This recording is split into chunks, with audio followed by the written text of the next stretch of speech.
Tērā etahi pānui whakatairanga hō, kua whakatūria rā ki ngā tomokanga katoa e uru atu ai te tangata ki Whanganui.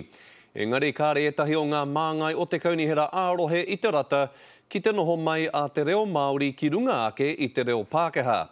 Koenei ngā pānui e kōrero tia nei, kei te whakahengia o rātou āhua e Michael Laws rāua ko Ray Stevens o te kaunihera ārohe.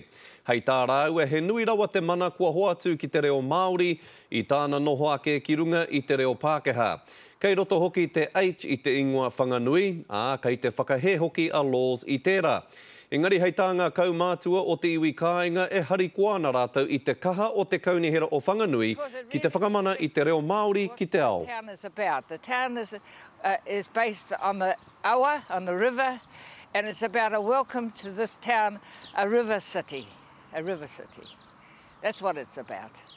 Hei tā te kahika o Whanganui a Annette Main ko te awa te taonga nui o te rohe. Nā reira e tika ana kia whakanui i a ia i roto i ngā whakatairanga a te kaunihera ki te ao. Hei tā nā no e tika ana hoki kia reo rua ngā pānui.